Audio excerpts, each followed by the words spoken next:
everyone, and welcome to the Doctor Music Podcast, where today, sitting in with me is John Cusimano, also known as Screamin Jack Novak, from the band Fastest Land Animal. John sings, plays guitars, keyboards, and does a whole lot of other instruments. We're going to talk a little bit about that today.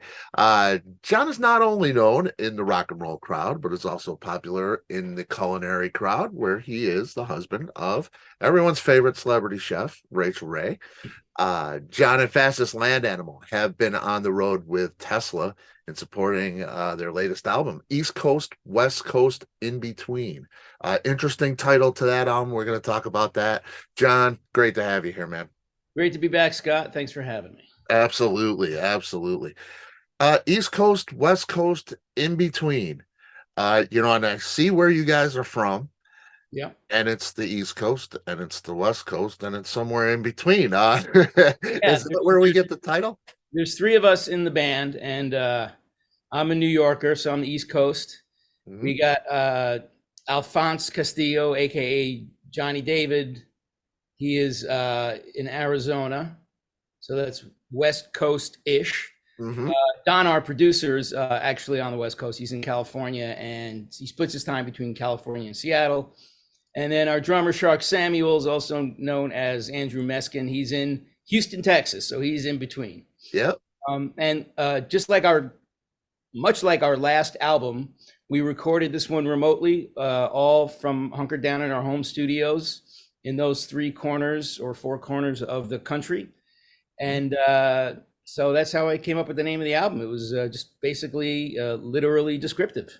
Yeah, it's great, man. And it's cool that you guys can put this together from, all parts of the country, really. It's pretty amazing.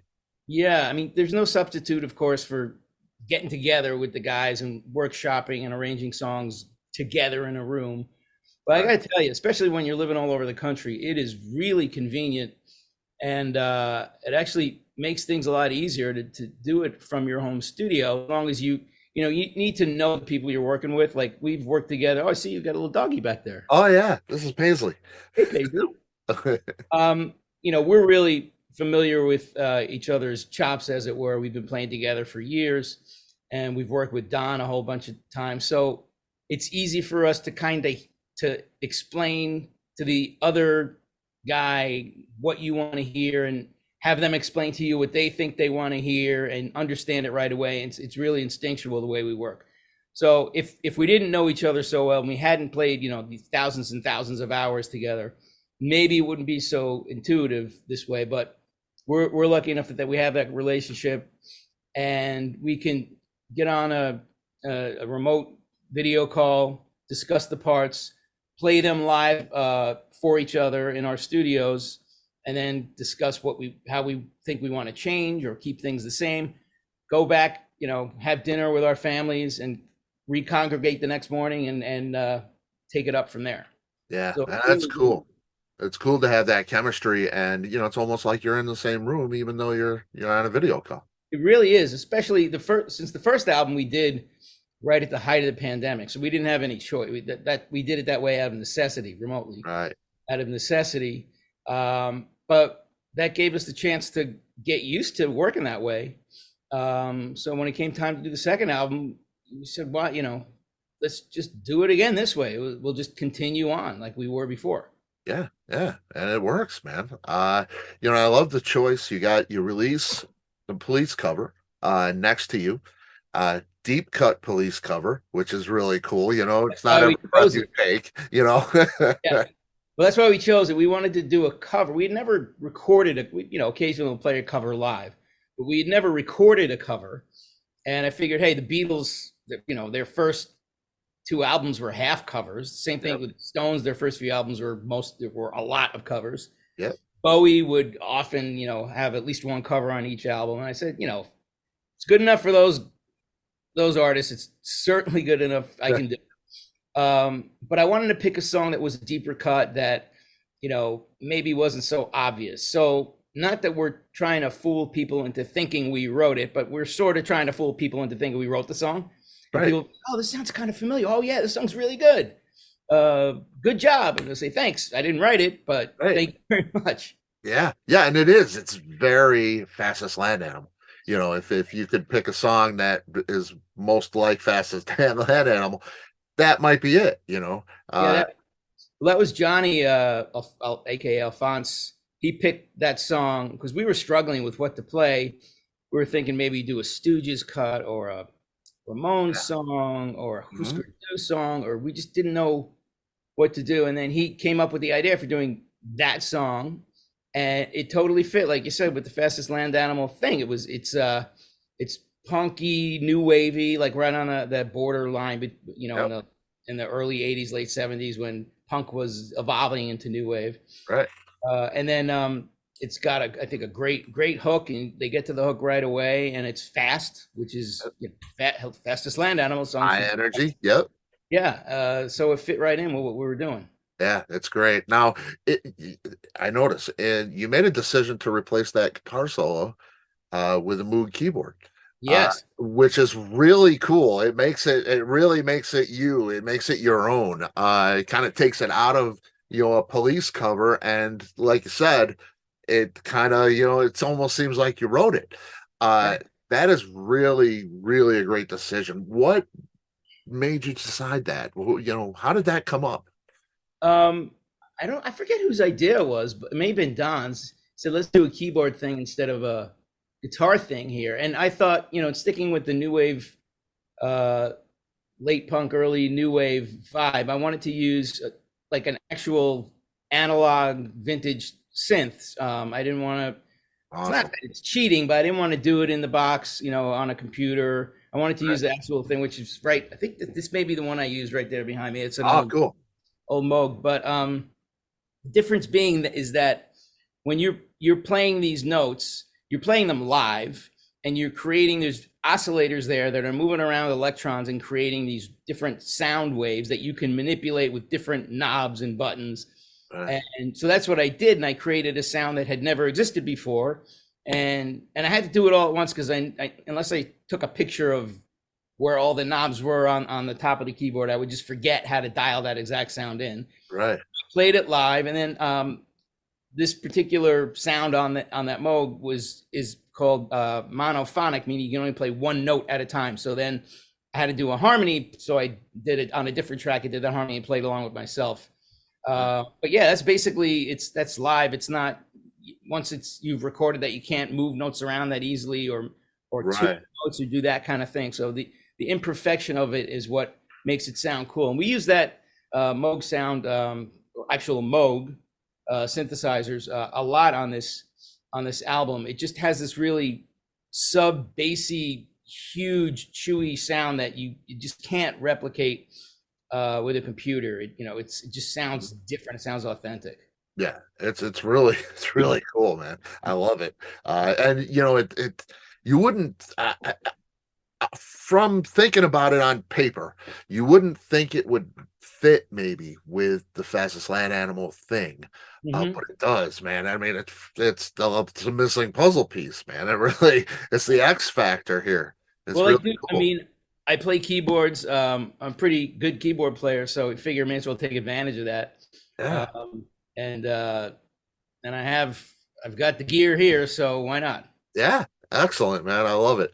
Um, I read a quote from Rachel saying that you wanted to go to Berkeley when you were out of high school, um, and you play 57 different instruments. I don't know. Exaggeration a little bit. I mean, Seven may 57. be a bit of an exaggeration. I mean, I play piano, keyboards. I think and when Rachel thinks instruments, she'll instead of saying keyboards and count that as one instrument, she'll say he plays the Jupiter synthesizer, he plays the Moog synthesizer, he plays the organ, he plays the clavinet, he plays the acoustic Right. piano, he plays the electric piano, and like then it starts to add up, but it's really the same instrument. Okay. Just like I can play guitar and acoustic guitar, electric guitar, 12-string guitar, but that's really one instrument. Okay. Right. I do play. I can I'm a pianist. I play jazz and classical and of course rock, and I can solo pretty decently on keyboards. Guitar, I'm a good rhythm guitarist, and I write a lot of the songs on guitar. I do play banjo too. I picked that up a few years ago, five string banjo, like Scruggs style banjo. Yeah. It's a lot of fun. I get together with a group of musician friends of mine in New York City, and we do what's called a hootenanny. And we basically do covers of rock and pop songs, but in bluegrass style. Ah, that's awesome. My one of That's the other fun. drummers I work with, he plays mandolin instead of drums, and his wife plays fiddle, and it's really fun. Ah, that sounds like a Yeah, blast. and I play drums, and so I do play quite a Huh. few instruments, but I don't know that it's 57. Well, that's, I mean, and it's great. Very nice of her to give me. Um, you got Don Gilmore. Of course, tons of stuff on in his resume of, most prominent Linkin Park, probably.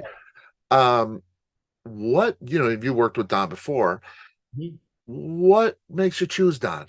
Is there a certain something that he has that brings something to your sound? Yeah, I mean, before we hooked up with Don, this is going back 4 or 5 albums, maybe a band ago. We were kind of rudderless. We were just trying to self-produce our albums, and that's really hard to do as a band because you have four or however many people are in your band, strong opinions in the room. We had an engineer, but he wasn't a producer. He didn't want to be a producer. He just wanted to record as sounds that sounded good. So we would each, basically argue incessantly about, look, I think we should do this here. I think we should do that there. I think we should change this arrangement, do it that way. And we just never knew when to stop. So it was like, it was almost like, that when you're about to sneeze and then it doesn't happen. It was Right. permanently like that. So we decided we got to work with a producer on the next album. And we got a list of producers that we knew were available and that we could reach out to. And the first name on that list was Don. So I just called him and he picked up and we talked, and that was it. We got together, and yeah, working with him it's like he's like the director of the movie, Yeah. Scorsese. So he'll the process is I'll come up with a whole bunch of demos that I write right here where we're talking. Okay. And I send him and the other guys in the band the recordings of the demos, and he'll take the demo and cut it up and rearrange it so we now have a general arrangement of the song. Then we'll get together and we'll record. It goes without saying that he'll get best sounds that we can get. He knows what mics to use and all that. Mm-hmm. But then he also knows like where things go, where they sit in the mix, and most importantly, when the song's done. Like doing vocals with him, for example, is just so easy and such a pleasure. We did all the vocals on this album for backing vocals, lead vocals. If there was double tracking, we did all that in 6 days. Wow. So we were doing 2 or 3 songs a day. We could have done it in 4 days, maybe 3, but I just didn't want to sing that much and blow out my voice. So we'd work 3 hours a day, maybe 4 hours a day at the most, and just bang out all those songs. Because he knows, especially now that I've worked with him several times, we'll do a take and then he'll say, okay, do it one more time. Maybe we'll do 3 takes. Maybe certain parts will do a little more than that, but usually within 3 or 4 takes, he knows he's got from me what he needs to cut together a solid vocal take for the track. Man, that is awesome. And it's great to have a guy like that. He makes it sneeze, if you will. Exactly. And I like that. Don Gilmore, he makes it sneeze. There you go. And he'll tell me, look, try singing it this way, or try singing a little more whispery, a little more gutturally, or that kind of thing. Yeah, it's cool. Yeah, now you did an interview with my friend Patrick Calamari. Love the guy. You were talking about the song game with him. I wanted to talk to you a little bit about that. Sure. That is a really interesting concept that I don't think enough people take advantage of. And so if you could explain it a little bit, what the song game is. This was created by my friend Bob Schneider, who's an Austin, Texas-based singer-songwriter. He's been around for a while. He's hugely popular in Texas, but he's popular all over the country. You've probably heard his song "40 Dogs." which was out a few years ago. Mhm. But he's really prolific, and he's always writing, he's always recording. But what he did a bunch of years ago was create this thing called the Song Game. Basically, it's an email chain. At any given time, I've been in it for years now, but at any given time, there's 18, maybe 20 at the most, but usually closer to 15 or 18 singer-songwriters in the game. And Bob, every Tuesday, he'll send out an email saying this week's phrase due Tuesday is whatever it is. And it's either a word or a phrase. And you have to, within a week, by the following Tuesday, email back a recording that you wrote of a song, including that phrase or that word. And then that's it. You can listen to everyone else's songs. You're not supposed to email everyone back and like comment or grade or do any of that. It's not about being graded. It's just about exercising that songwriting muscle so that you are forced to write a song every week, and other people are going to hear it. Mm-hmm. And the idea being, at the end of the year, you have 52 songs or so. Some of them, a lot of them are terrible. Some of them have like good ideas in them, but they're not quite fleshed out. And some of them maybe are, really good. But of those 52 songs, you probably can cobble together an album's worth of material, and then there's your album. Yeah, it's such a great idea. Why are more people doing that? It's really cool. I I mean, don't know. Maybe people are. I think it's a great. It's the songwriting is a muscle, and there is definitely a degree of inspiration that you're not sure where it comes from, and you sort of grab it out of thin air and make a song out of it. But that being said, the more you do it, the more those inspirations are going to occur. And just like any other muscle, the more you exercise it, the easier it becomes, and the better the songwriting gets. yeah. And I think a lot of, I think the mistake a lot of songwriters make, I think, is sitting with it a little bit too long and, not just, grabbing the lightning in a bottle, so to speak. And one a week forces you to do that. And like you say, some is crap, it's just garbage, but if you got the magic going that week, it's you got to get it out. You can't spend 3 weeks with it and break it all down and maybe have it dissipate. So you're going to catch that lightning in a bottle at least a few times. Yeah, I agree, and it's the way songwriting works is like the best songs are always the easiest ones to write. Yeah. If I find myself, I'm going to sit down and start writing my song game song today, and then the best songs within a half hour, I'll have a general direction or a hook for the song, and I know where I'm going with it, and it's downhill from there. But some of the other songs that come up with an idea, I think it's great, and then I sit there and try and thread the needle for hours and hours, and then a lot of times I'll just hit delete, erase the session, and start over again, and say, you know what, screw it. If it was that good, it wouldn't be this hard to write. Yeah, there you go. Right. Spending a little bit too much time with it. Yeah. When you went in to record this one, did you have anything specific that you wanted to achieve with it? Because did you want to do what you did on the first record? Keep it simple, keep it fastest land animal, keep it fast. Or was there a specific thing that you wanted to do differently or, bring out in this one? Well, I didn't set out to make like Joshua Tree or some epic Right. record. So I wanted to make a punk rock record, maybe a little more synth on it to give it more that new wave flavor. But when I think of our first record, I think that's a New York City record. That just sounds like New York City to me. Whereas this record, so it's a little more widescreen. It sounds like New York City, but a lot of it sounds like you're in the middle, like you're in West Texas in a dusty cowboy town somewhere. Right. So there's, it's a little more expansive thematically, I think. And there's two songs on there that, I had a hard and fast rule with the first record that no songs will be less than 150 beats per minute. Mm-hmm. And we broke that. I think two songs on this album are 130, which is still pretty fast, but Right. it gave those two songs and it gave the whole album actually a little room to breathe and sort of have a bit more of a storyline to. I mean, it's not a rock opera or anything, but Right. it just felt a little bit more like if you listen to the album from beginning to end, it sounds like a movie. Right. It sounds like you're watching a movie, you're reading a book, or watching a TV episode. Hmm. And that was, really a goal with that. Now, where I Okay. go from here, I have no idea. Definitely going to do another Fastest Land Animal record. Cool. Cool. Uh, but Now you did the Cringe. Um, is there still, are you still going to do the Cringe? It hasn't been, what was the last one? 2019? yeah, I think before pandemic for sure. Yeah. And how do you differentiate those two, when you're writing? Did you write the same way for the Cringe as you did for Fastest Land Animal?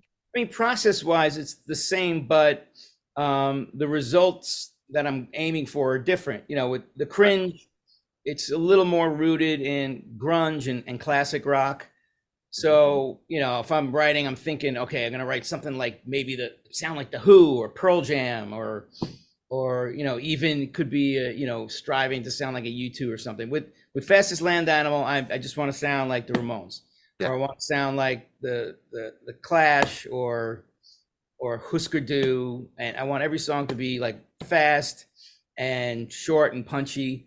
And really rethinking how I wrote the songs made it fresh for me and really made a lot of fun because I wasn't so hung up on being so strident and I had to have this important rock band thing going on. Just like screw it, let's just make a record. Let's make a rock record that's kind of gonna grab you by your I don't know how to say it, Go ahead, John. by your stuff and just make it fun. Yeah, and it is. That's exactly what it is, and it's really simple. And one of my favorite records, hanging right there, is that. It's a simple rock record. And I love symphonic metal type stuff, and I love jazz, uh, traditional fusion, all that kind of stuff. I love long drawn out progressive rock. But when you simplify everything, it's just a fun record. It's just fun music. It's simple. That's what we want. It's I get booty shaking. Yeah, man. It's pretty cool. Um, Favorite meal at home? Favorite meal? Yeah, your favorite Uh, meal. I'm gonna have to say, I mean, everything Rachel makes is unbelievably fantastic. Of course it is. But I would have to say carbonara because that was the first thing she made for me for my first birthday we ever had together. And Cool. she asked me, "It's your birthday," and I actually had a gig that night, and so I wasn't getting home till like midnight. And she says, "So I'm gonna make you midnight supper. What do you want? You want something fancy like a lobster thermidor or beef Wellington, or what can I make you?" And I said, "Can you make me carbonara?" And she goes, "You want bacon and egg pasta?" Like, yeah. She said, "Okay, that's easy." Because Awesome. it's pasta, bacon and eggs, basically, and pepper. Um, so yeah, that's my sentimental favorite. That's cool. That's cool. And I ask mainly, you're on the road. You're on the road with Tesla. You've been on the road with Tesla. It's coming. You're at the end of the tour now. What's it like eating on the road? I mean, you've got Rachel there. You're eating Right. pretty well, and It ain't like eating at home. it's the road is rough. I know it is.